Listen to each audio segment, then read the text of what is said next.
नमस्कार दोस्तों, स्वागत है आप सभी का कलाम एकेडमी के इस डिजिटल मंच पर। और मैं प्रवीण दानचरण आप सभी का तहे दिल से हार्दिक स्वागत करता हूं, अभिनंदन करता हूं, वेलकम करता हूं।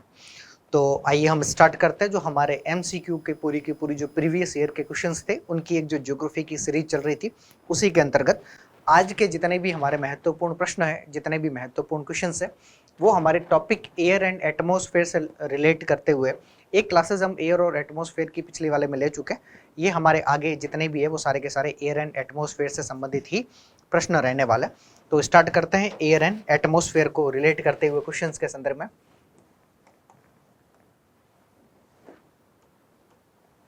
एयर एंड एटमॉस्फेयर,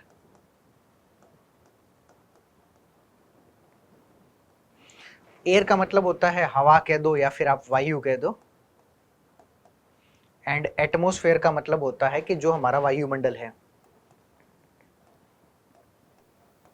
और जैसा कि मैं लास्ट में आपको बता ही चुका था कि इस टॉपिक से रिलेट करते हुए हमारे पास में ज़्यादा नहीं तो प्रत्येक में 3 से 4 प्रश्न आपके लगभग संभावनाएं बनती है कि इतने प्रश्न आपको यहाँ से पूछे जाने की प्रोबेबिलिटीज़ बन रही है। तो आपको इस टॉपिक को थोड़ा सा ध्यानपूर्वक ही देखना है, क्योंकि यहाँ से प्रश्न बनने की संभावनाएं हमारे पास में बहुत ही ज़्यादा है। अब कौन कौन से इंपॉर्टेंट क्वेश्चंस जो हमारे प्रीवियस में आ चुके हैं उनको रिलेट करते हुए बात करते हैं। तो देखिएगा, नंबर पहला प्रश्न है, in which layer of the atmosphere is the layer of air very thin. मतलब वायुमंडल में किस परत में वायु की बहुत पतली, आपको एक जो थिन यानी कि पतली परत देखने को मिल जाती है। तो सबसे पहले आपको वायुमंडल में जो जो भी परतें हैं उन परतों के बारे में पता होना चाहिए कि हमारे पास में कौन कौन सी रिलेट करती हुई परतें देखने को मिलती है। तो प्रीवियस क्लास में हमने टेम्परेचर के साथ में तापमान के आधार पर परतों का वर्गीकरण देखा था। अब हम जनरल क्लासिफिकेशन देख लेते हैं, इन टेम्परेचर के आधार पर ना होकर के हम सामान्य वर्गीकरण देख लेते हैं। तो हमारे पास में वे कौन कौन सी बेसिक जो लेयर्स हैं जो हमें देखने को मिल रही है।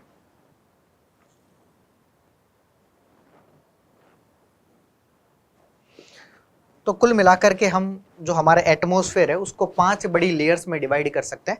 सबसे नीचे वाली परत को हम लोग क्षोभ मंडल के नाम से जानते हैं।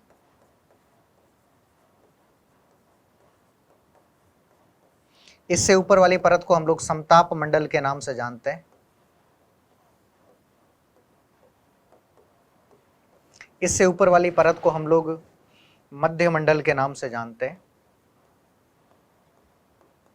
इससे ऊपर ताप मंडल या इसी के लिए हम आयन मंडल शब्द का भी प्रयोग करते हैं। या बाह्य वायुमंडल भी हम इसे ही कहते हैं और इसे हम बोलते हैं बहिर्मंडल है।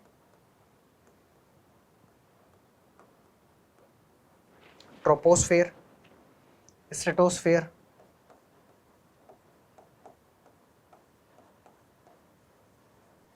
ट्रोपोस्फेयर है,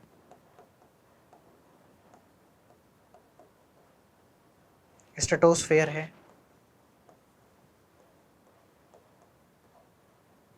मेसोस्फेयर है,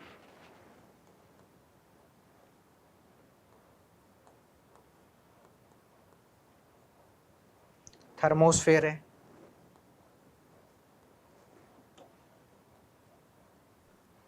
या फिर हम आयनोस्फेयर बोलते हैं,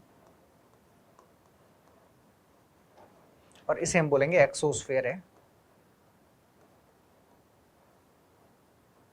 तो ये सारी की सारी हमारे पास में क्या है, मेजर परत है, प्रमुख परतें हमें देखने को मिल जाती है। जो क्षोभ मंडल वाली परत है, इस क्षोभ मंडल वाली परत में हमें जो वायु की डेंसिटी है वो हमें बहुत ही ज़्यादा देखने को मिलती है। तो यहाँ पर एयर जो डेंसिटी है आपकी,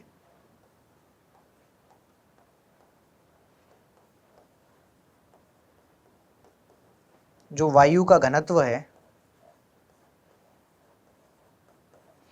वो बहुत ही ज़्यादा है। यानी कि यहाँ पर कुल मिलाकर बात करें तो वायु सघन रूप में होती है।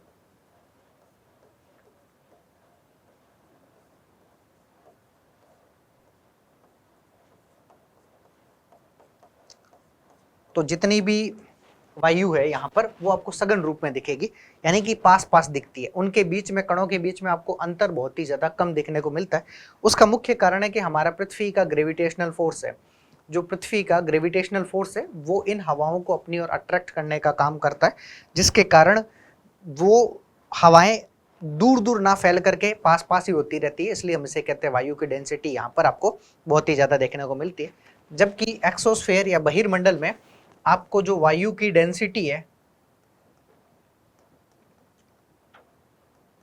वो वायु का घनत्व बहुत ही कम देखने को मिलता है। इसका मतलब यहाँ पर आपको परत है वायु की, वो पतली परत देखने को मिलती है, परत पतली होती है। तो ये आपको थोड़ा सा विशेष तौर पर ध्यान रख लेना है कि यहाँ पर जो आपको एयर डेंसिटी है वो आपको कम देखने को मिलेगी, जबकि यहाँ पर आपको एयर डेंसिटी बहुत ही ज़्यादा आपको देखने को मिलती है। यानी वहाँ पर जो हवाएं हैं वो ज़्यादा विरल है ना, सघन नहीं है, विरल है। विरल का मतलब है बहुत ही ज़्यादा दूर दूर है। यहाँ पर वायु का घनत्व आपको क्या है, वायु विरल है।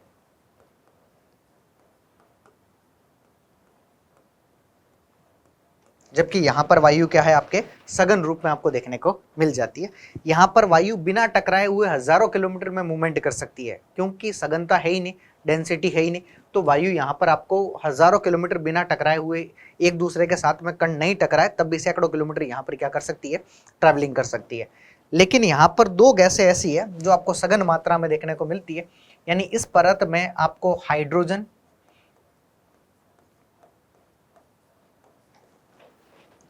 एवं हीलियम,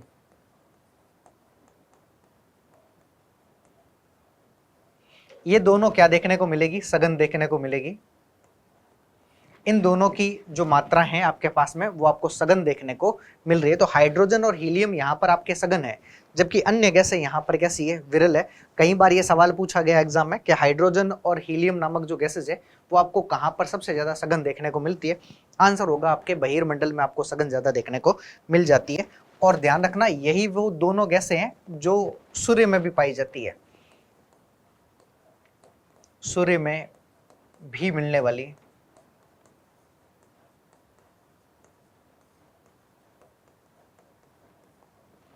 गैसें यही हैं।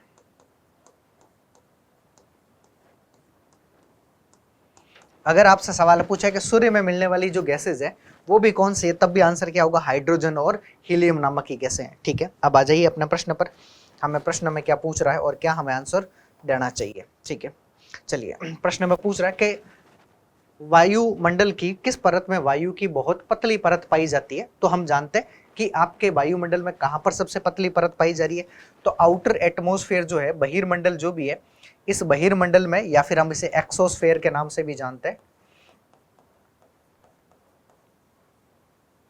इस एक्सोस्फेयर वाली परत में आपके सबसे ज्यादा वायु क्या है, आपके विरल देखने को मिल जाती है। यानी इस परत में वायु क्या है, आपकी विरल है। या फिर दूसरा कहे कि वायु का घनत्व कम है यहां पर,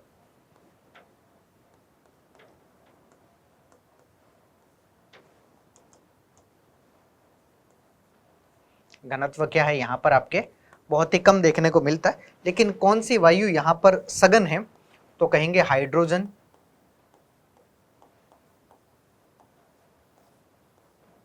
व हीलियम को छोड़कर। ये दोनों जो गैसें हैं ये कैसी है, सघन मात्रा में।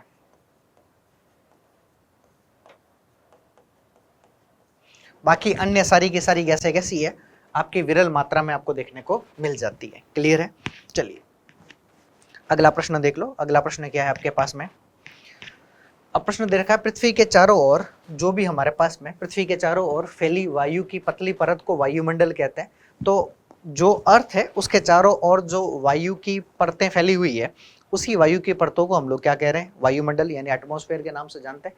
क्या चीज वायु को पृथ्वी के चारों ओर बनाए रखती है, ठीक है, the thin layer of the atmosphere, thin layer of जो air surrounding the earth is called the atmosphere. What kept the air around the earth, क्या ऐसी परतें हैं जो आपको यहाँ पर सबसे ज्यादा घेरती हुई देखने को मिल जाती है। तो ऐसे समझना इसको थोड़ा सा, ये हम मान लेते हैं हमारे पास में अर्थ है, पृथ्वी है,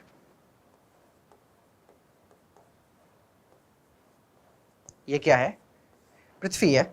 और इस पृथ्वी के चारों ओर हमारे पास में, इसके चारों ओर एक गैसीय आवरण है,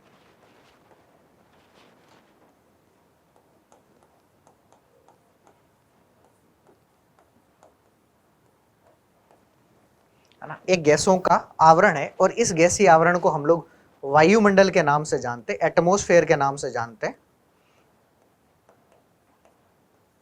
तो एटमॉस्फेयर कुल मिलाकर के है क्या? तो गैसों का एक ऐसा आवरण है जो आपको चारों ओर सराउंडिंग ऑफ द अर्थ के चारों ओर आपको देखने को मिल जाता है। इसी गैसीय आवरण को हम लोग किस नाम से जान रहे हैं? आंसर होगा वायुमंडल के नाम से जानते हैं, एटमॉस्फेयर के नाम से हम इसे जानते हैं। ये जो गैसों का आवरण है, इस गैसों के आवरण में आप पृथ्वी की सतह से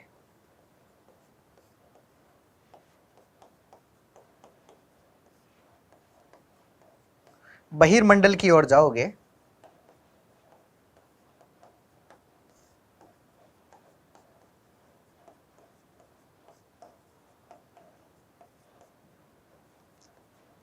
पृथ्वी की सतह से यदि हम कहाँ जाएंगे, बहिर्मंडल की ओर जाएंगे, तो हमारे पास में जो भी गैसेज है, इन गैसेज की सघनता में कमी आ जाएगी।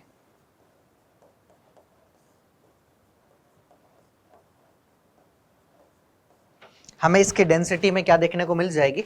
कमी देखने को मिल जाएगी। मतलब गैसें क्या हो जाएगी आपके, धीरे धीरे विरल हो जाएगी। अब पृथ्वी की सतह के आप जितना पास रहोगे वहां पर गैसें आपको क्या है, ज्यादा सघन देखने को मिलेगी। और जैसे जैसे आप पृथ्वी की सतह से दूर जाते जाओगे वैसे वैसे आपको गैसेज विरल देखने को मिलेगी। तो हमारे मन में ऐसा विचार आना चाहिए कि क्या वो फैक्टर है जो पृथ्वी के पास में आपको ये जो गैसेज है इनकी मात्रा आपको सघन दिखवाने का काम करती है, और जैसे जैसे आप इनसे दूर जाते हैं वैसे वैसे गैसों की मात्रा आपको विरल देखने का काम कर जाती है। तो इसके लिए सबसे ज्यादा इंपॉर्टेंट फैक्टर या सबसे ज्यादा महत्वपूर्ण तथ्य कौन सा है? तो हम कह सकते हैं कि पृथ्वी के पास में एक अपना खुद का बल है जिसे हम गुरुत्वीय बल कहते हैं या गुरुत्वाकर्षण बल कहते हैं। और जैसे जैसे पृथ्वी के पास में गुरुत्वाकर्षण, आप पृथ्वी, भाई ये जैसे मार्कर है, अब मान लो इस मार्कर को मैं यहां से गिरा दूं तो ये मार्कर नीचे जाएगा, ऊपर नहीं जाएगा। अब ये नीचे क्यों जा रहा है? क्योंकि अर्थ आपका जो ग्रेविटेशनल फोर्स है, वो अर्थ का ग्रेविटेशनल फोर्स इसको अपनी ओर क्या कर रहा है, अट्रैक्ट करने का काम कर रहा है, खींचने का काम कर रहा है, जिसके परिणाम स्वरूप ये कहां जा रही है आपके पड़ते, ये जो मार्कर है ये नीचे जा रहा है। तो यही सेम कारण है कि पृथ्वी के पास में जो ग्रेविटेशनल फोर्स है, अपना गुरुत्वीय बल है, उसके कारण जितनी भी गैसेज है, इन सभी गैसेज को अपनी ओर खींचने का क्या करता है, ये काम करता है। जैसे जैसे आप पृथ्वी की सतह से ऊपर वायुमंडल की ओर जाते जाओगे वैसे वैसे ग्रेविटेशनल फोर्स में क्या आ रही है, कमी। और ग्रेविटेशनल फोर्स में कमी आने के कारण जो वायु है वो धीरे धीरे क्या हो जाएगी, आपके विरल हो जाएगी। और वायु सघन कहाँ पर है? तब आंसर होगा कि वायु सघन है आपके पृथ्वी की सतह के पास में ज्यादा सघन है। और उस सघनता का मुख्य कारण क्या है? पृथ्वी का ग्रेविटेशनल फोर्स है, पृथ्वी का गुरुत्वीय बल है। अब यहाँ पर समझना क्या कह रहा है, वायु को पृथ्वी के चारों ओर बनाई रखती है। अब यहाँ पर वायु चारों ओर बने रहने का कारण क्या है? Gravitational force. अगर ये नहीं होता तो पृथ्वी के चारों ओर वायु नहीं होती और ये वायु सारी की सारी आपके बहिर्मंडल में जाकर के क्या हो जाती, बाहर ऊपर चली जाती। यानी कि यहाँ पर पृथ्वी के सरफेस के पास में आपको वायु का आवरण देखने को नहीं मिल सकता था। ठीक है, तो मुख्य कारण क्या है? क्या सूर्य की उष्मा है? आंसर होगा नहीं। पृथ्वी पर जो चट्टानों और महासागर है, चट्टानों और महासागरों का कोई लेना देना नहीं है। चांद का गुरुत्वाकर्षण बल है, चांद का ग्रेविटेशनल फोर्स चांद पर तो होता ही नहीं है। ठीक है, तब आंसर क्या होगा अपने पास में कि ऑप्शन नंबर डी अपना पृथ्वी का गुरुत्वाकर्षण बल हो जाता है। तो ऑप्शन नंबर डी आपका क्या हो जाएगा, यहाँ पर राइट आंसर हो जाता है। ठीक है, तो हमें एक एक प्रश्न को तो देखना है, लेकिन किस रूप में देखना है? सिस्टमेटिकल फॉर्म में हमें देखना है, क्योंकि जब तक हम प्रश्नों को ढंग से नहीं पढ़ेंगे तब तक हमारे पास में चीजें समझ में हमें नहीं आ पाती है। ठीक है, चलिए अगला प्रश्न देखते हैं। अगला प्रश्न क्या है? The wind blow the dry level that have fallen on the road, how does we wind blow? यानी पवन जो है वो सड़क पर गिरी हुई सूखी पत्तियों को उड़ाती है, और पवन कैसे प्रवाह होती है, यानी पवन का फ्लो कैसे? ये तो आगे तो हमें सिर्फ एक लाइन जोड़ दिया है, इस लाइन में ऐसा कुछ विशेष था नहीं, बट मुख्य सवाल यही है कि जो पवन है वो कैसे बहती है। तो पवन का जो बहने का फ्लो है वो आपको कैसे देखने को मिल जाता है? तो एक चीज हमने प्रीवियस क्लास में भी देखी थी कि हवाएं हमेशा उच्च वायुदाब के केंद्रों से निम्न वायुदाब के केंद्रों की ओर बहने का काम करती है। तो हवाएं हमेशा हाई प्रेशर से लो प्रेशर की ओर बहने का क्या करेगी, काम करेगी। अगर किसी भी क्षेत्र में हाई प्रेशर है, उच्च वायुदाब का केंद्र है, तो हवाएं वहां से हाई प्रेशर से लो प्रेशर की ओर बहने का क्या करेगी, काम करेगी। अब ये हाई प्रेशर और लो प्रेशर क्या होता है? तो हमारे ग्लोब पर कुल मिलाकर के 7 वायुदाब पेटियां हैं। कितने एयर प्रेशर बेल्ट है? 7 वायुदाब पेटियां हैं। अब वो 7 वायुदाब पेटियां हमें ग्लोब पर कौन कौन सी देखने को मिल रही है? उसके बारे में थोड़ा सा आप देख लो कि कौन सी वायुदाब पेटी आपको कहाँ पर देखने को मिलती है और किस वायुदाब पेटी का हमारे लिए क्या इंपॉर्टेंस है।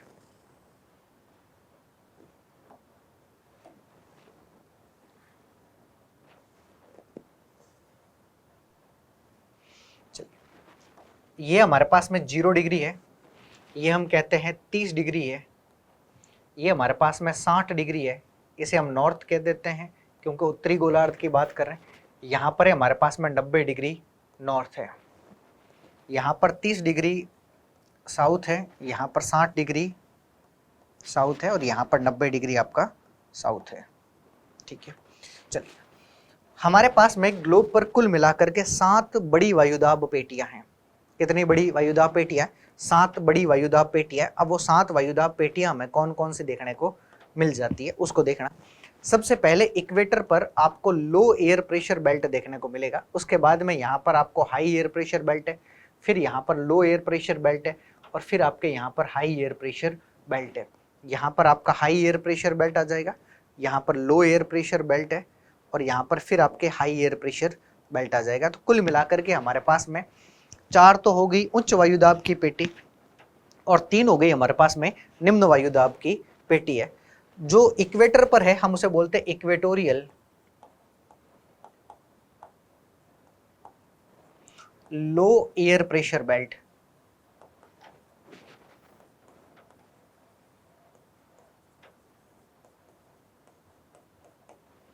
Equatorial low air pressure belt विषुवत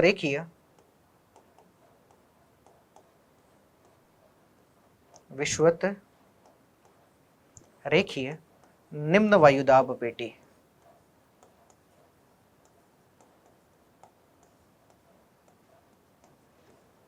ठीक है, इससे थोड़ा सा ऊपर की तरफ हम 30 डिग्री के पास में जाते हैं तो हमारे पास में सब tropical high air pressure belt है। यहाँ पर सब ट्रॉपिकल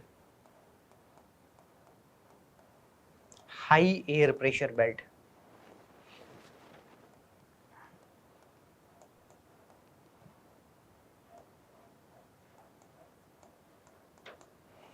उपोष्ण कटिबंधीय उच्च वायुदाब पेटी है,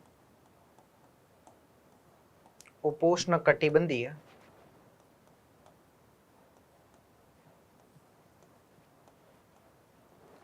उच्च वायुदाब पेटी है।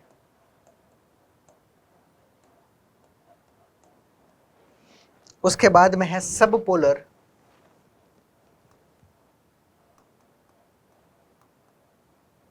लो एयर प्रेशर बेल्ट।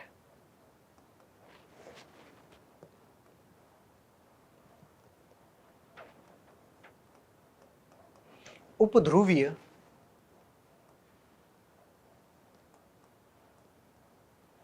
निम्न वायुदाब पेटी है।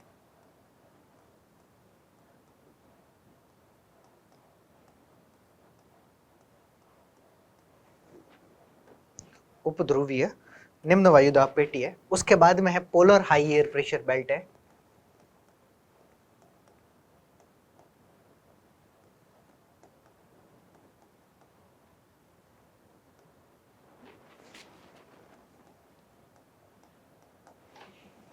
ध्रुवीय उच्च वायुदाब पेटी है।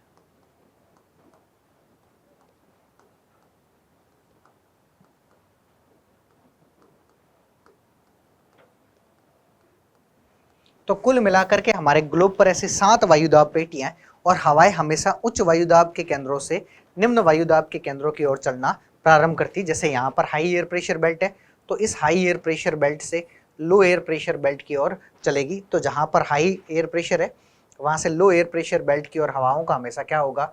मूवमेंट होगा। तो हवाएं हमेशा हाई प्रेशर से लो प्रेशर की ओर क्या करती है? मूवमेंट कर जाती है। बस इसी बात में हमारा सवाल का जवाब है। ठीक है, निम्न क्षेत्र से उच्च क्षेत्र की ओर बहेगी। हवाएं निम्न क्षेत्र से बह रही है या फिर हाई से लो की ओर बह रही है? तो हाई से लो की ओर बह रही है, तो इसका मतलब निम्न से तो नहीं होगा। दूसरा, संगणित वायु की गति, मूवमेंट ऑफ द, जो कांस्टेंट वायु ये भी नहीं है। मूवमेंट ऑफ द प्लेनेट, जो प्लेनेट्स है जितने भी अपने पास में और एनिमल्स है जितने भी प्लांट्स, और इनमें भी नहीं है। Movement of the air from high pressure area to low pressure area, ये बात सही है कि हमारे पास में जो मोमेंट है वो आपको हाई एयर प्रेशर से लो एयर प्रेशर की ओर देखने को मिल जाएगा। तो आंसर नंबर 4 आपका क्या हो जाएगा, इसका राइट आंसर है, क्योंकि हाई एयर प्रेशर से ही लो प्रेशर की ओर आपका मूवमेंट हो जाएगा। तो हवाएं हमेशा उच्च वायुदाब के केंद्रों से निम्न वायुदाब के केंद्रों की ओर बहती है। और यहाँ पर जो उच्च वायुदाब के केंद्र है वो आपको कौन से देखने को मिलते हैं, तो हमारे पास में 4 उच्च वायुदाब के केंद्र है। 2 तो ध्रुवीय उच्च वायुदाब के केंद्र है और 2 हमारे पास में उपोष्ण कटिबंधीय उच्च वायुदाब की पेटी है।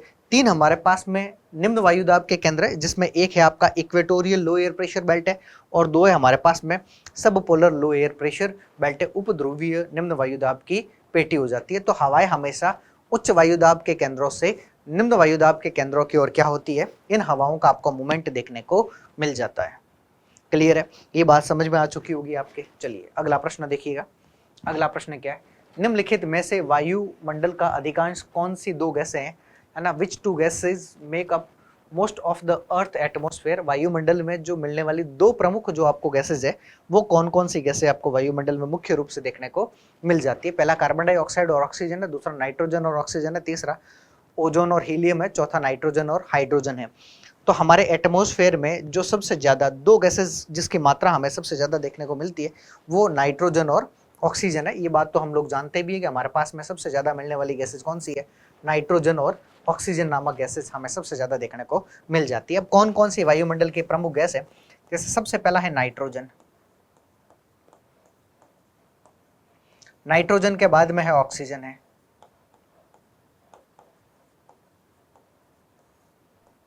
ऑक्सीजन के बाद में आर्गन है,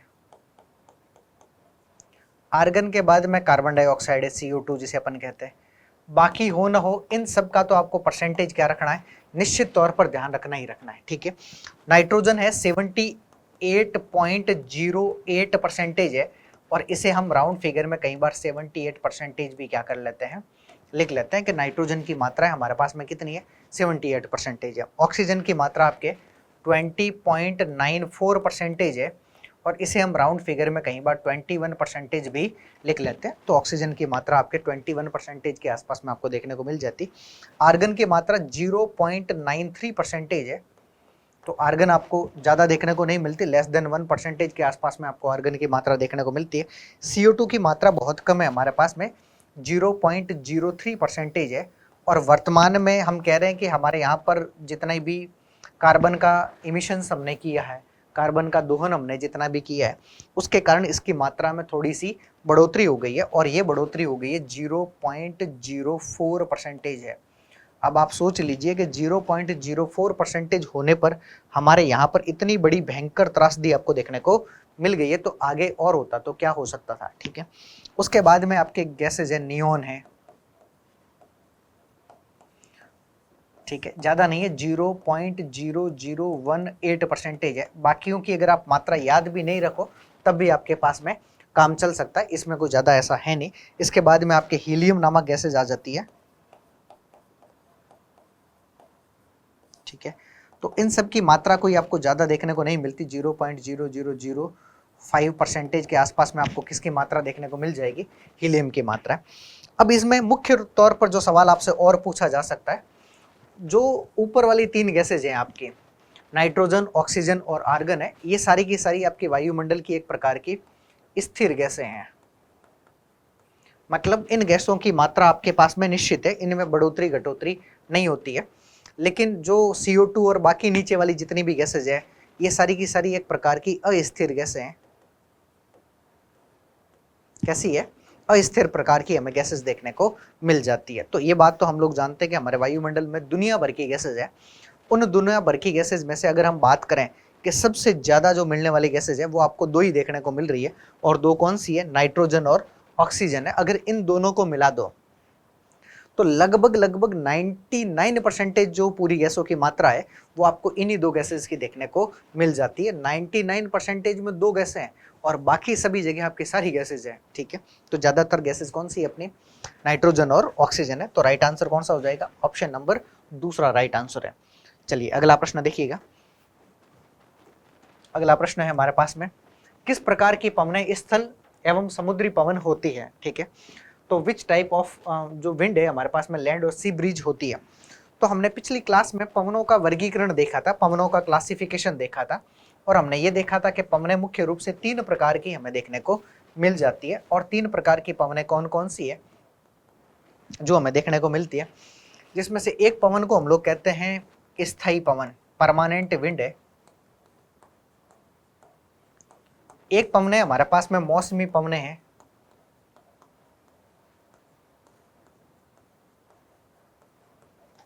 और एक हमारे पास में पवने हैं लोकल विंड, स्थानीय पवने हैं।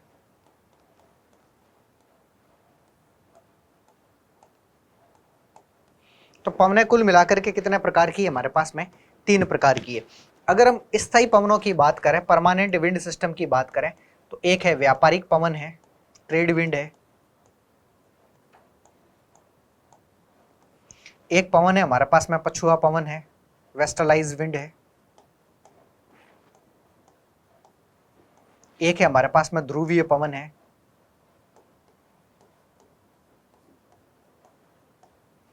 तो विंड कितने प्रकार की है हमारे पास में? 3 प्रकार की है।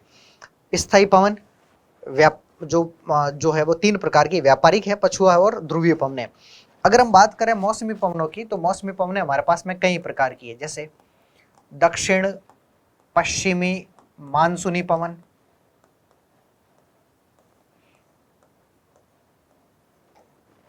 नंबर दूसरा उत्तर पूर्वी मानसूनी पवन,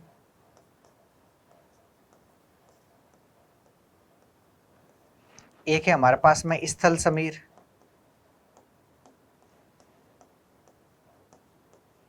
एक है हमारे पास में जल समीर, जल समीर या फिर हम इसे ही बोलते हैं सागर समीर,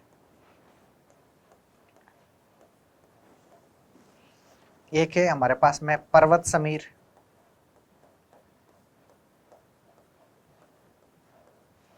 एक है घाटी समीर। तो ये कैसी पवनें हमारे पास में? मौसमी पवनें हैं, स्थायी पवनें हैं। अगर हम बात करें लोकल विंड की, तो लोकल पवनें हमारे पास में 2 प्रकार की है। एक है गर्म पवनें हैं और एक है हमारे पास में ठंडी पवनें हैं। तो लोकल विंड कितने प्रकार की है? 2 प्रकार की। अब प्रश्न में क्या पूछा है? किस प्रकार की पवन स्थल और समुद्री समीर के रूप में? तो स्थल और समुद्री समीर यानी कि सागर समीर कौन सी है? तो हम कह सकते हैं कि हमारे पास में जो मौसमी पवनें हैं वो सीजनल विंड ही हमारे पास में कैसी पवनें हैं? तब आंसर होगा एक प्रकार की स्थल विंड, और जो सागर समीर है, समुद्री समीर है, ये स्थानीय पवनें कौन सी है? तो स्थानीय पवनें गर्म और आपके ठंडी प्रकार की हो सकती है। चक्रवात, साइक्लोन, स्थायी पवनें हमारे पास में ये 3 प्रकार की है। तो ये पवनें आपको थोड़ा सा नाम ध्यान रखना है। अब इनमें से कई बार ये जो दक्षिण पश्चिमी मानसूनी पवन है, ये किसके लिए जिम्मेदार है? तो हम कहते हैं भारत में मानसून के आगमन के लिए। भारत में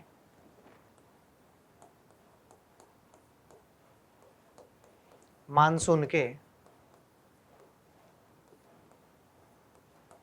आगमन के लिए है, यानी कि मानसून को लाने के लिए जो जिम्मेदार पवन है वो अपने दक्षिण पश्चिमी मानसूनी पवन है, और यही मानसूनी पवन हमारे यहाँ पर मानसून को लाती भी है। और मानसून के प्रत्यावर्तन के लिए, मानसून के प्रत्यावर्तन, प्रत्यावर्तन का मतलब है मानसून का लौटना। तो मानसून के प्रत्यावर्तन या मानसून के लौटने के लिए उत्तर पूर्वी मानसूनी पवनें आपके बहुत ही ज़्यादा जिम्मेदार रहती है। ये ज़्यादा जो हवाएं हैं आपके ज़्यादा सबसे ज़्यादा एक्टिव करने का काम इन्हीं का ही आपको देखने को मिल जाता है। अब हम 2 एग्जाम्पल जो हमारे पास में है, स्थल समीर और जो सागर समीर है या जल समीर है, इसको थोड़ा सा हम देख लेते हैं कि स्थल समीर और सागर समीर हमारे पास में काम कैसे करती है। तो इसको थोड़ा सा आप समझने का प्रयास करना।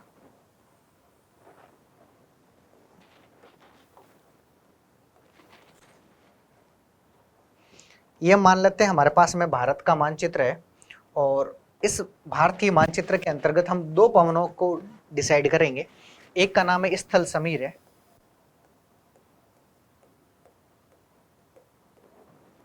और दूसरे का नाम है सागर समीर है।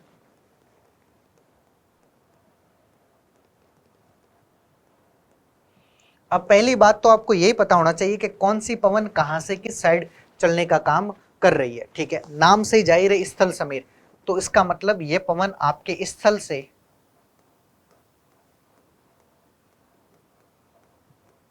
कहां की ओर चलती है, सागर की ओर चलती है। यानी स्थल से सागर की ओर चलने वाली पवनों को ही हम लोगों ने किस नाम से जाना है, स्थल समीर के नाम से जाना है। और सागर समीर का मतलब है कि सागर से स्थल की ओर चलना, सागर टू स्थल, यानी कि सागरीय भाग से स्थलीय भागों की ओर चलने वाली पवनों को ही हम लोग किस नाम से जान रहे हैं, आंसर होगा सागर समीर के नाम से जानते भी है। ठीक है, पहली चीज तो ये है। अब ये पवन कब चलेगी, तो जब सनसेट हो जाएगा, सूर्यास्त के पश्चात, सूर्यास्त के पश्चात से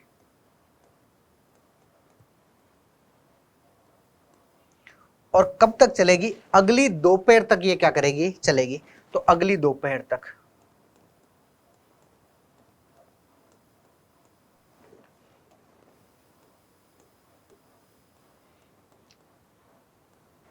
यानी कि ज्यादातर ये पवन हम बात करें तो किस कब चलती है, तो हम कहते हैं कि रात के समय ये क्या करती है, चलती है। तो इन पवनों का संबंध कब से है, रात के समय से है। यानी रात के समय स्थलीय भाग से, कहां से, स्थलीय भाग से जलीय भाग की ओर जो पवनें चलेगी, उन पवनों को हम लोग किस नाम से जान रहे हैं, आंसर होगा स्थल समीर के नाम से ही जानते। अब अगर स्थल से सागर की ओर चलेगी तो इस समय काम क्या होगा, तो जो मछुआरे हैं, मछुआरे मछली पकड़ने जाते हैं,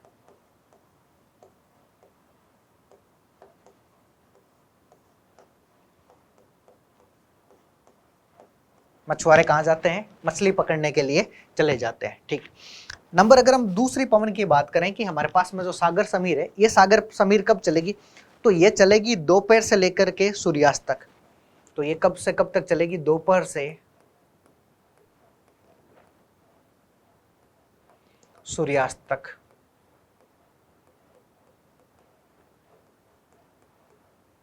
सनसेट तक आपके ये क्या करेगी, चलेगी। अब ये जो चल रही थी, ये कब चल रही थी, आपके रात के समय चल रही थी, तो ये कब चल रही है हमारे पास में, दिन के समय।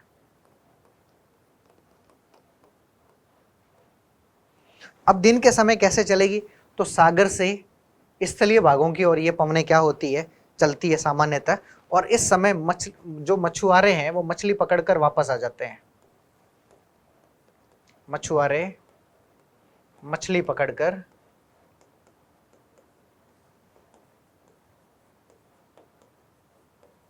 घर वापस आ जाते हैं, घर वापसी करते हैं।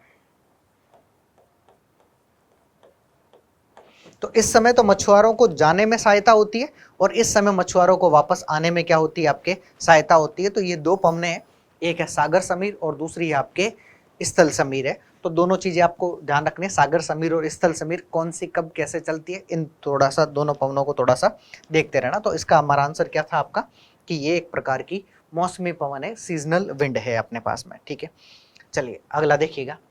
ओजोन की सबसे अधिक मात्रा में मौजूद होती है, ओजोन जो है वो आपको सबसे अधिक मात्रा में कहाँ पर देखने को मिल जाती है। तो उसको थोड़ा सा वापस हम एक डायग्राम जो हमने बनाया था वहीं से रिलेट करते हुए समझते हैं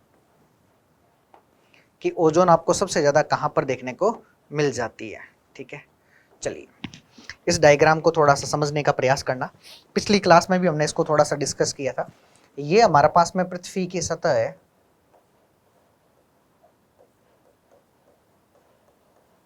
इस पृथ्वी की सतह से 8 से लेकर के 18 किलोमीटर तक आपको लगभग एक परत देखने को मिलती है जिसे हम शोभ मंडल के नाम से जानते हैं। इस 18 किलोमीटर से लेकर के 50 किलोमीटर तक की ऊंचाई पर आपको समताप मंडल देखने को मिलती है।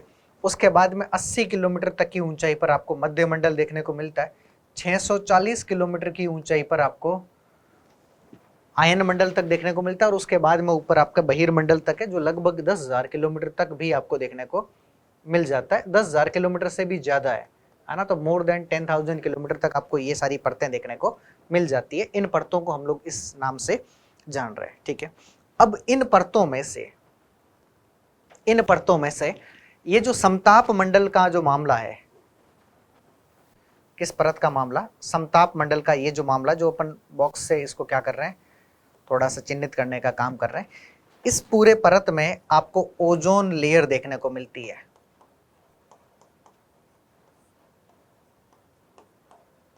और ओजोन लेयर आपको समताप मंडल की जो ऊपरी सीमा है, इसे हम बोलते हैं समताप सीमा के नाम से जानते हैं। तो इस बॉक्स को अब आप देख ही चुके हैं, तो हम इसको क्या कर लेते हैं, एक बार हटा देते हैं। और इस सीमा को हम लोग बोलते हैं समताप सीमा,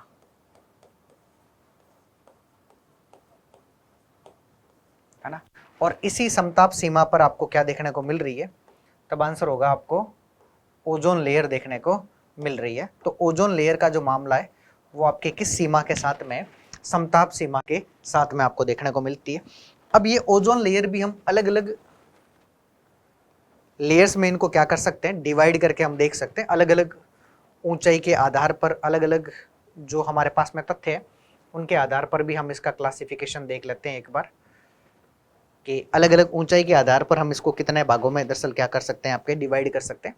तो उसको लेकर के हम थोड़ी सी बात कर लेते हैं। चलिए, इसे हमने अलग अलग ऊंचाई के साथ में लिया है। एक ऊंचाई हमारे पास में 20 किलोमीटर की है, एक हम ले रहे हैं 25 किलोमीटर के साथ में, ठीक है।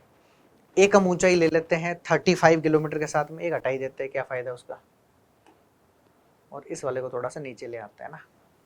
एक हम ले लेते हैं 35 किलोमीटर के साथ में, और एक ले लेते हैं हम 50 किलोमीटर के साथ में। ये हम सामान्यतः इस वाले पार्ट की हम क्या कर रहे हैं, समताप मंडल की ऊंचाई का डिस्कशन कर रहे हैं। और इसमें से भी हमें 3 लेयर्स पर अलग अलग बात करनी पड़ती है, ठीक है। ये जो 20 से 25 किलोमीटर है, यहां पर ओजोन परत की सर्वाधिक सघनता है। ओजोन परत की सर्वाधिक सघनता है।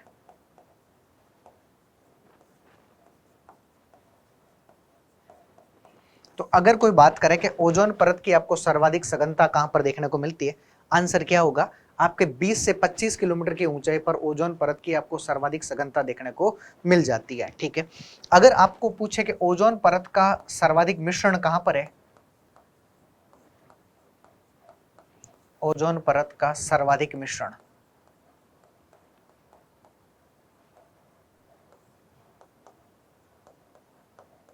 तो ओजोन परत का सर्वाधिक मिश्रण आपको 25 से 35 किलोमीटर की जो ऊंचाई है वहां पर आपको देखने को मिल जाता है। और ओजोन परत का सर्वाधिक निर्माण कहां पर होता है,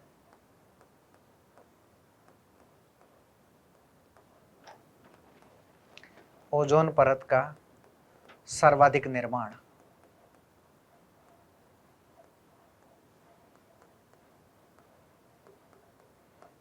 तब आंसर होगा 35 से 50 किलोमीटर की ऊंचाई पर ओजोन परत का आपको सर्वाधिक निर्माण देखने को मिल जाता है। अब ये ओजोन परत काम क्या करती है, तो यह परत सूर्य से जो आने वाली अल्ट्रावायलेट रेज है ना, जो पराबैंगनी किरणें हैं, इनको छान करके पृथ्वी पर भेजने का काम करती है। यानी इन अल्ट्रावायलेट रेज से पृथ्वी को सुरक्षा प्रदान करने का काम करती है। और उससे क्या फायदा हो गया, तो उससे 2-3 हमें फायदे देखने को मिलते हैं। पहला तो उससे पृथ्वी एकदम गर्म नहीं होगी। दूसरा, वो रेज जब छट करके आती है तो हमारे पास में स्किन कैंसर जैसी जो डिजीज है वो हमें देखने को नहीं मिलेगी, कि स्किन कैंसर जैसी समस्या हमें देखने को नहीं मिल सकती है। तो ये सभी चीजें यहाँ पर क्या आ रही है, अपने काम आती है। तो कई बार अगर हमें सवाल पूछ ले कि कहाँ पर सबसे ज्यादा ओजोन का निर्माण देखने को मिलता है, तो ओजोन यहीं पर हमें समताप सीमा पर ही क्या देखने को मिलती है, ओजोन की यानी O3 की हमें एक लेयर देखने को मिलती है। O3 की एक पूरी की पूरी हमें परत देखने को मिल जाती है। और ओजोन को मापा जाता है डॉब्सन इकाई में, है ना। इसको किस में मापा जाता है, डॉब्सन में। डॉब्सन के लिए हम DB शब्द भी लिखते हैं। तो इसको हम मापने के लिए किसका प्रयोग करते हैं, डॉब्सन का प्रयोग करते हैं। और 1 डॉब्सन बराबर 0.01 mm होता है। इतना ध्यान रख लेना, 1 डॉब्सन का मतलब कितना होता है, 0.01 mm के आसपास में आपको देखने को मिल जाती है। तो ये आपको थोड़ा सा विशेष तौर पर ध्यान रख लेना है। अब प्रश्न में आ जाइए। प्रश्न में हमें क्या पूछा है, ओजोन की सबसे अधिक मात्रा आपको कहां पर देखने को मिल जाती है। तो जाहिर सी बात है कि आपको समताप सीमा पर ही देखने को मिलती है, स्ट्रेटोस्फेयर में आपको देखने को मिल जाती है। तो अभी हमने यहाँ पर स्ट्रेटोस्फेयर का जो अपर पार्ट है, स्ट्रेटोपोज है, यानी कि समताप सीमा है, उस समताप सीमा में हमने क्या देखा है, यानी कि समताप मंडल में एक है समताप सीमा है, और इस समताप सीमा में हमें क्या देखने को मिलती है? ओजोन परत।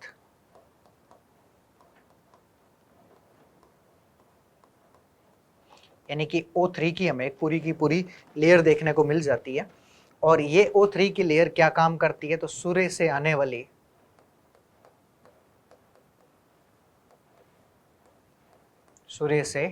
वाली पराबैंगनी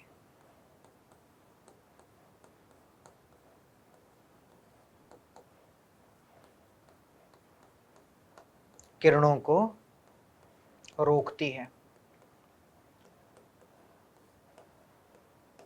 सूर्य से आने वाली पराबैंगनी किरणों को क्या कर रही है? ये रोकने का कार्य करती भी है। कौन कर रही है?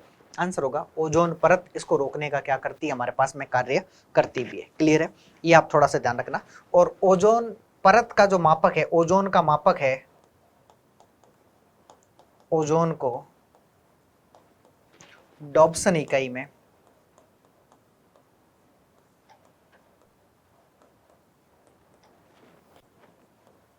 मापा जाता है।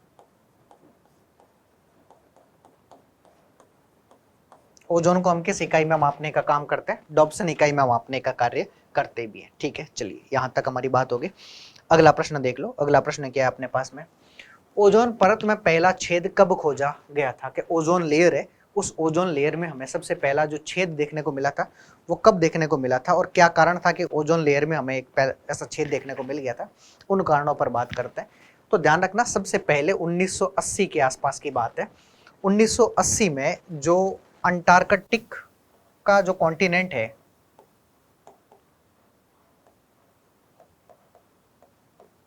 अंटार्कटिका है, जो महाद्वीप है, इस अंटार्कटिका महाद्वीप पर सबसे पहली बार ओजोन छिद्र खोजा गया था।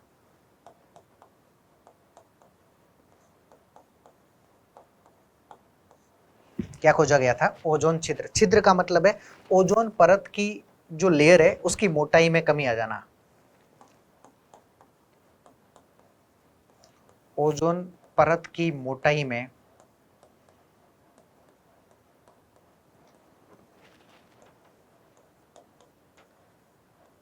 कमी आ जाना, इसी घटना को पूरा क्या कहा जाता है? ओजोन छिद्र के नाम से हम लोग जानते हैं। ठीक है, अब ओजोन परत की जो ये मोटाई में कमी आ रही है, इसको ढूंढने का जो वैज्ञानिक तरीके से इसको जो ढूंढने का अंटार्कटिका महाद्वीप में काम किया था, किस बात कर रहे हैं हम लोग? वैज्ञानिक तरीके से इसको जो ढूंढने का काम किया गया था वो 5 साल बाद में किया गया था। तो 5 साल बाद में कब? 1985 में। और ये 1985 में किसके द्वारा किया गया? तो जो हमारा ब्रिटिश अंटार्कटिक सर्वेक्षण था, उस ब्रिटिश अंटार्कटिक सर्वेक्षण में इसे किया गया था। तो ये किया गया था ब्रिटिश अंटार्कटिक सर्वेक्षण के माध्यम से।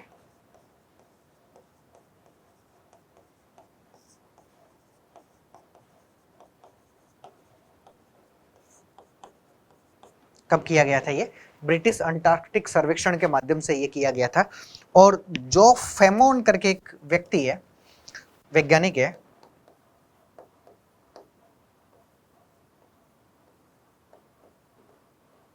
जो फेरमोन करके एक वैज्ञानिक है, और इन्हीं वैज्ञानिक के द्वारा ये ओजोन अंटार्कटिका महाद्वीप पर ओजोन परत में जो खोज है, मतलब छिद्र है, उसकी खोज दरअसल की गई थी।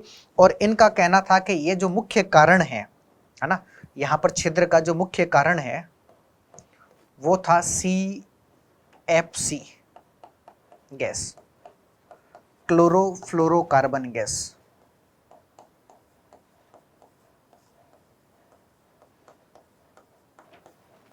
क्लोरोफ्लोरो कार्बन गैस, ये जो CFC गैस है, इस गैस का जो उत्सर्जन है ये मुख्य दरअसल कारण था। और ये उत्सर्जन मुख्य रूप से कहां पर होता है? जो AC है, रेफ्रिजरेटर है, इन सब में जो मुख्य तौर पर यूज की जाने वाली जो गैसेज है, उसी गैसेज को हम लोग CFC के नाम से जानते हैं, क्लोरोफ्लोरोकार्बन गैस के नाम से जानते हैं। तो इसी गैस के कारण दरअसल ये ऐसा आपको देखने को मिल गया है। ठीक, अब कई बार ये सवाल भी पूछता है कि ये जो डॉब्सन इकाई में हमें ये जो छिद्र हमें कैसे देखने को मिला। तो कुल मिलाकर के यहाँ पर क्या थी कि ओजोन जो लेयर है, उस ओजोन लेयर की जो मोटाई है, उस मोटाई में हमें क्या देखने को मिल गई, कमी देखने को मिल गई। तो वास्तविक तौर पर जो ओजोन लेयर की जो मोटाई होनी चाहिए, वो मोटाई आपको कम देखने को मिली। ठीक, अब हम इसे 3 जगह मेजरमेंट करते हैं। जैसे मान लो ये क्षेत्र है आपका इक्वेटर पर 0 डिग्री अक्षांश पर, इसे हम बोलते हैं विषुवत रेखा या भूमध्य रेखा।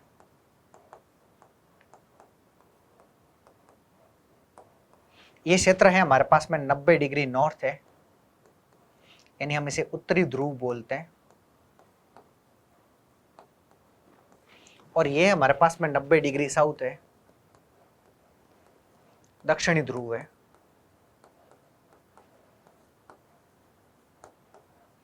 अभी जस्ट हम बात करके आए कि हम ओजोन की मोटाई को डॉब्सन में मापते हैं।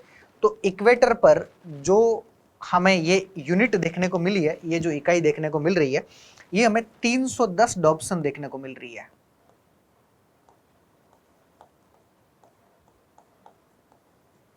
इक्वेटर पर कितनी है, 310 डॉब्सन है। और अगर 300 डॉब्सन तक है तो वो हम कहते हैं कि ये ओजोन परत की मोटाई एकदम सही है।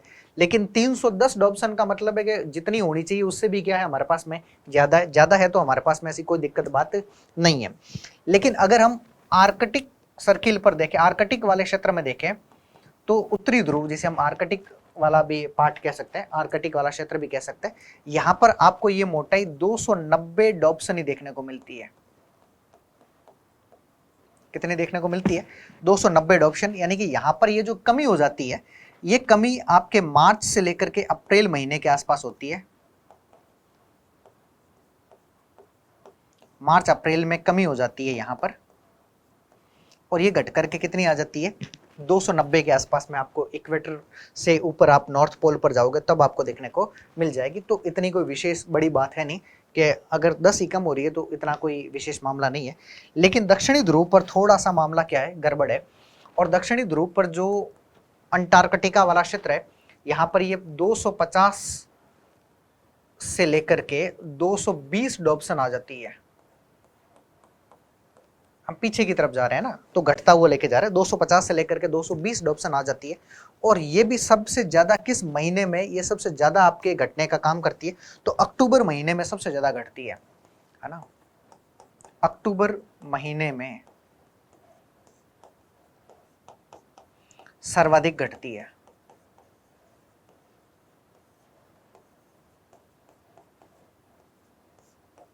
कि अक्टूबर महीने में ये गैस आपको सबसे ज़्यादा घटती हुई देखने को मिल जाती है। और इस गैस के घटने के जो प्रमुख कारण हैं, वो कारण कौन कौन से, तो कुछ गैसेज है जैसे CFC, क्लोरोफ्लोरोकार्बन,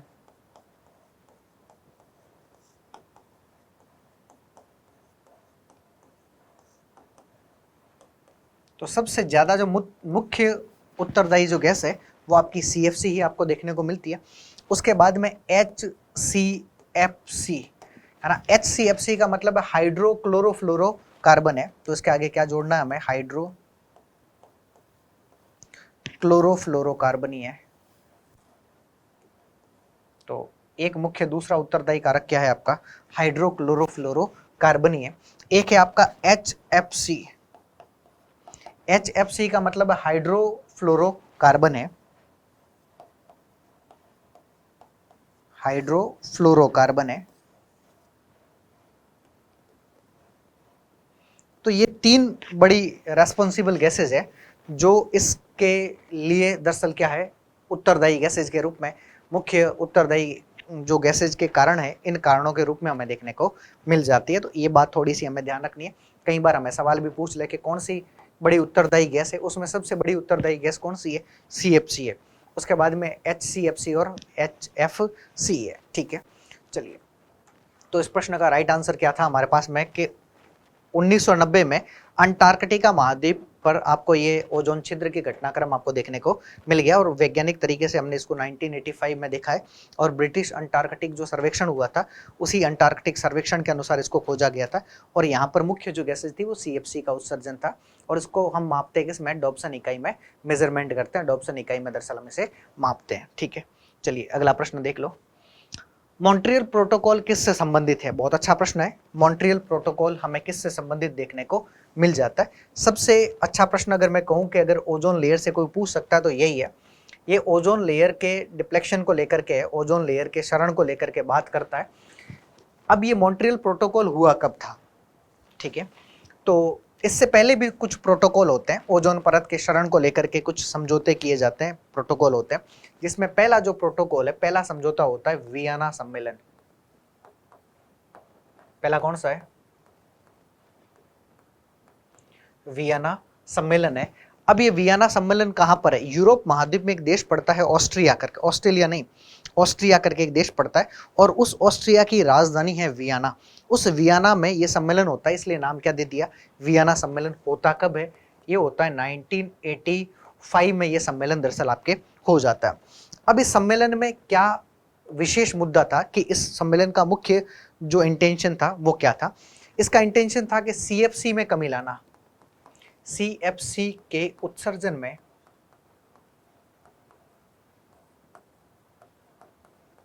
कमी लाना, और ये भी ओजोन परत के क्षरण से लेकर के ही थोड़ा सा था, लेकिन ये कोई बाध्यकारी नहीं था कि आपको कमी लानी ही लानी है। तो दूसरा पॉइंट इसका क्या विशेष है? बाध्यकारी नहीं है, ये बाध्यकारी नहीं था, ये कोई बाध्यकारी नहीं था कि आपको यहां पर कमी लाना तो पड़ेगा ही पड़ेगा। ठीक है, ये पहला समझौता हुआ। ये समझौता अपने स्तर पर कामयाब तो हुआ, लेकिन वो सफलता बड़ी अचीवमेंट नहीं कर पाया जो वास्तविक तौर पर CFC के उत्सर्जन के लिए होनी चाहिए थी। तब हमने एक दूसरा और सम्मेलन किया, मॉन्ट्रियल समझौता किया। तो नंबर दूसरा समझौता है मॉन्ट्रियल समझौता है,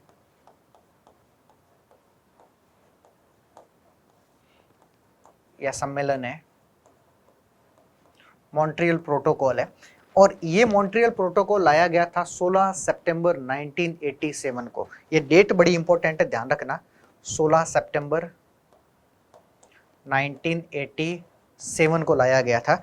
इसीलिए विश्व ओजोन दिवस भी हम 16 सितंबर को ही मनाते हैं।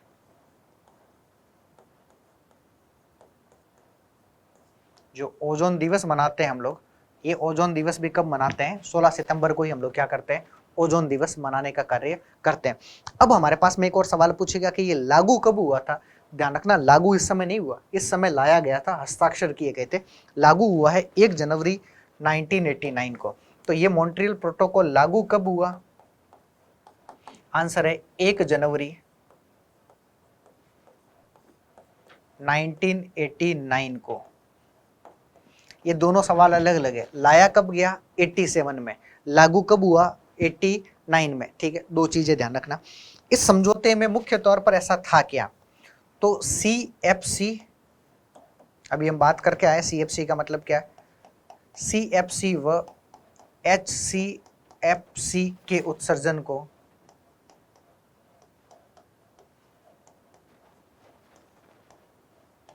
बाध्यकारी किया गया।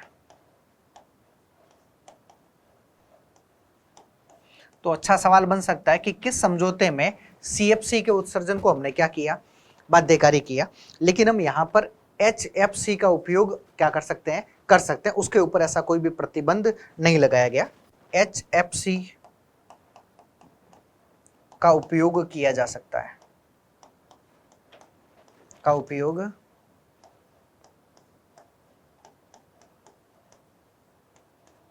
किया जा सकता है।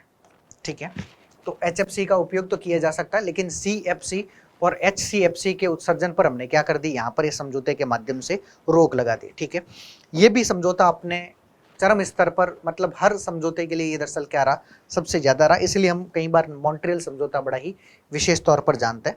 लेकिन इस मॉन्ट्रियल के बाद में 2016 में हमने फिर एक समझौता किया। तो नंबर तीसरा और समझौता किंगाली समझौता। या किंगाली सम्मेलन, ये किया गया था 2016 में। कब किया गया? 2016 में। किंगाली कहां पर है? अफ्रीका महाद्वीप में एक देश पड़ता है जिसका नाम है रवांडा, और उस रवांडा की राजधानी कौन सी है आपकी? किंगाली है। तो किंगाली में ये सबमिट की गई थी, समझौता किया गया था, इसलिए समझौते का क्या नाम दे दिया? किंगाली समझौता नाम दे दिया। और इस समझौते के तहत 2030 तक, कब तक? 2030 तक CFC, HCFC, HFC, इन सबको क्या करना है? प्रतिबंधित करना है।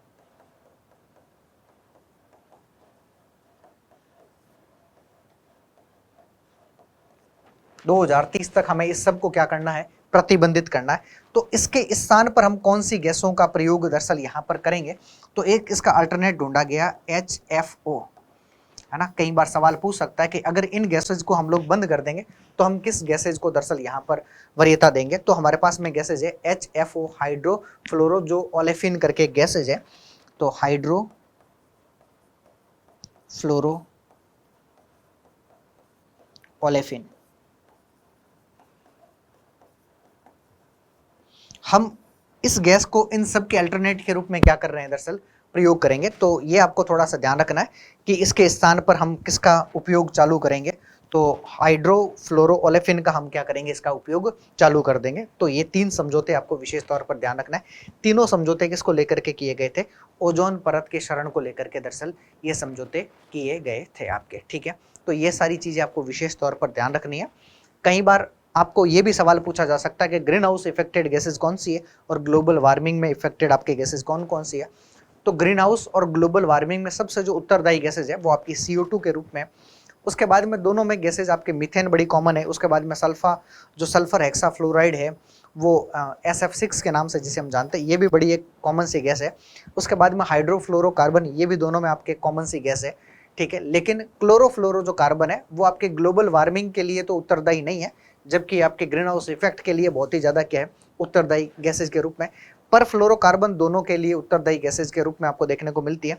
और जलवाष्प करके कई बार नाम आता है, तो जो ग्रीन हाउस इफेक्ट है उसमें जलवाष्प का भी बड़ा ही रोल रहता है, बड़ा ही योगदान रहता है।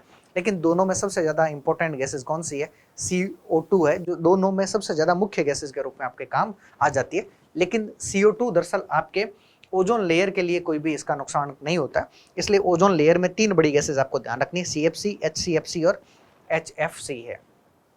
इन सब का अल्टरनेट है HFO है, ओलेफिन करके, हाइड्रोफ्लोरो ओलेफिन करके गैसेज है। ये थोड़ा सा आपको अल्टरनेट यहाँ पर ध्यान रखना पड़ेगा। एग्जामिनर आपसे कुछ भी पूछ सकता है, किसी भी लेवल तक का सवाल आपसे एग्जामिनर क्या कर सकता है? यहाँ पर पूछा जा सकता है उसके द्वारा, ठीक है।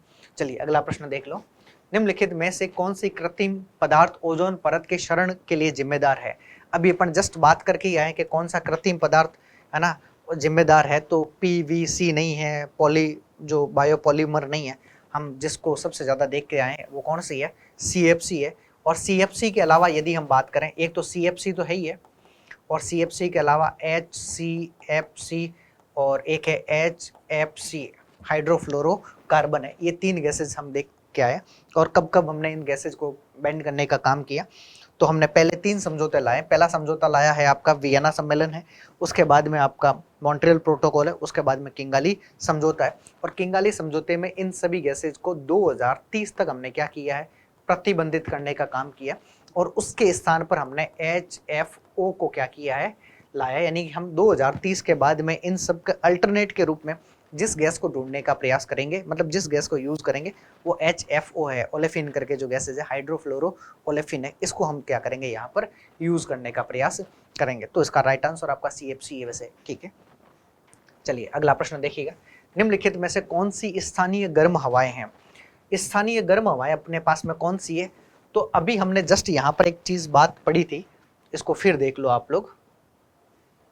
जस्ट हम अभी वर्गीकरण करके आए हैं, गैसेज का वर्गीकरण, जो हमारे पास में पवन है इन सब का वर्गीकरण किया।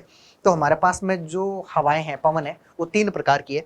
स्थायी पवने हैं, मौसमी पवने हैं, स्थानीय पवने। स्थायी पवने तीन है, मौसमी पवने ये 5-6 आपको ध्यान रखनी है, और स्थानीय पवने 2 ध्यान रखनी, गर्म और ठंडी है। अब इन गर्म और ठंडी पवनों में बहुत सारी पवने आपको थोड़ा सा नाम कई बार पूछ लेता है, तो वो थोड़ा सा आपको विशेष तौर पर फिर ध्यान रख लेना है कि कौन सी पवन गर्म है और कौन सी पवन आपको ठंडी पवन के रूप में देखने को मिल जाती है। तो कौन सी स्थानीय जो गर्म हवाएं हैं, वो स्थानीय गर्म हवाएं आपके पास में कौन कौन सी है? अगर हम गर्म हवाओं की बात करें तो एक गर्म हवाएं आपके पास में लू, तो एक तरफ तो हम गर्म हवा की बात कर लेते हैं और एक तरफ हम बात करेंगे किसकी? ठंडी हवाओं की। ठीक है, एक हॉट और एक आपके कोल्ड विंड कौन कौन सी है? तो गर्म हवाओं में एक नाम आता है कई बार लू, है ना। ये आपके भारत में चलती है, थार का मरुस्थलीय जो क्षेत्र है यहाँ पर चलने वाली एक गर्म और शुष्क हवा है जिसे हम किस नाम से जान रहे हैं? लू के नाम से जानते हैं। ऐसी एक गर्म हवा चलती है आपके पास में चिनुक है,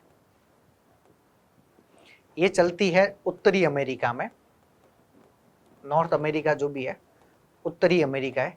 इस उत्तरी अमेरिका में जो एक हवा चल रही है गर्म और शुष्क हवा है, इस गर्म और शुष्क हवा का क्या नाम है? दरअसल आपके चिनुक है, जो रॉकी पर्वतीय क्षेत्र है उस रॉकी पर्वतीय क्षेत्र के आपके पूर्वी भाग में आपको देखने को मिल जाती है। इसी हवा को कई बार हम स्नो ईटर भी बोलते हैं।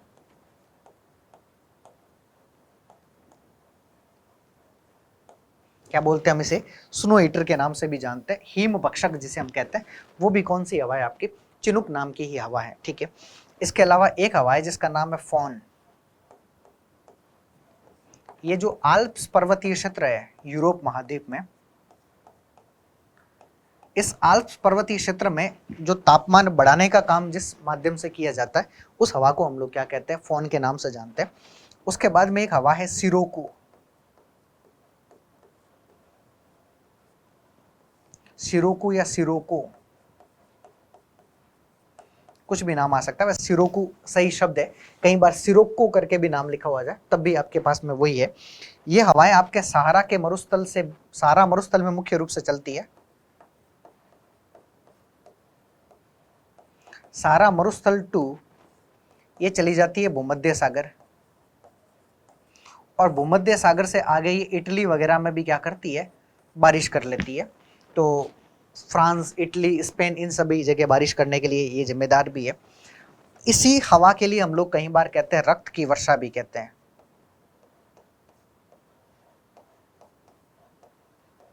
इसे हम खूनी वर्षा या फिर रक्त की क्या बोलते हैं? वर्षा, क्योंकि जब भी ये हवा चलती है तो अपने साथ में मिट्टी के कण उड़ा करके लेके जाती है, जो रेड कलर भूमध्य सागर से नमी और जो मॉइस्चर को प्राप्त करके ये रेड कलर में चेंज हो जाते हैं, जिसे हम किस नाम से जानते हैं?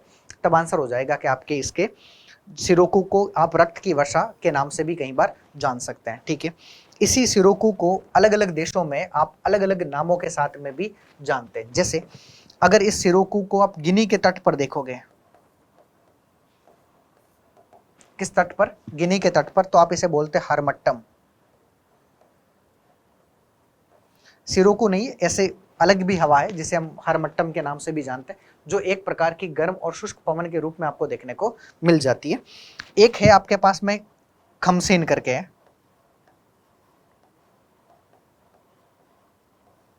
खमसीन करके। ये जो खमसीन करके गर्म हवा जो चल रही है ये आपको मुख्य तौर पर जो मिस्र है, इजिप्ट है, उसमें देखने को मिल जाती है। तो इजिप्ट में खमसीन है। और अगर आप देखो एक नाम आता है गिबली, एक देश है हमारे पास में लीबिया, इस लीबिया में जो चलने वाली विंड है उसे हम गिबली के नाम से भी कई बार जानते हैं। तो ये सारी की सारी एक प्रकार की कैसी विंड है? अपने पास में गर्म और शुष्क हवाएं हैं, है ना। ये सारी की सारी गर्म है और गर्म के साथ में इसमें क्या है? शुष्कता भी आपको देखने को मिलती है, मतलब नमी देखने को नहीं मिलती। तो गर्म और शुष्क हवाएं, इन्हीं गर्म और शुष्क हवाओं के लिए हम कई बार यूज करते हैं कि अलग अलग क्षेत्रों में इसे अलग अलग नामों के साथ में जानते हैं। ठीक, अगर हम ठंडी हवाओं में देखें तो ठंडी हवाएं हमारे पास में कुछ प्रमुख रूप से, जैसे मिस्ट्रल है, नंबर पहला मिस्ट्रल। मिस्ट्रल एक प्रकार की ठंडी हवा है जो आल्प्स पर्वतीय क्षेत्र में हमें देखने को मिलती है। तो कई बार अगर आपको पूछ ले कि आल्प्स पर्वतीय क्षेत्र में, आल्प्स पर्वत है और ये कहां पर है? यूरोप में है। तो इस आल्प्स या आल्पस पर्वतीय क्षेत्र में जो चलने वाली ठंडी हवा है उसको तो आप लोग क्या बोलते हैं? मिस्ट्रल के नाम से जानते हैं। और अगर गर्म हवा को देखोगे तो गर्म को हम लोग किस नाम से जान रहे हैं? फोन के नाम से जान रहे हैं। तो गर्म को फोन और ठंडी को मिस्ट्रल के नाम से जानते हैं। एक हवा है जिसका नाम है बोरा, ये चलती है मुख्य रूप से इटली में। इटली में कह दें या फिर आपके जो मध्य एशिया का पूरा क्षेत्र आ जाता, सो मध्य यूरोप के क्षेत्र में आ जाते हैं, बाकी मुख्य रूप से इटली में बड़ी फेमस है। उसे हम क्या बोलते हैं? तो बोरा के नाम से जानते हैं। उसके बाद में अगर हम एक और ऐसी हवा के बारे में देखें तो उसका नाम है आपके ब्लिजार्ड। क्या नाम है? ब्लिजार्ड है, या हिम झंझावात उसे बोलते हैं। ब्लिजार्ड कह दो, या फिर हम उसे हिम झंझावात के नाम से भी जानते हैं।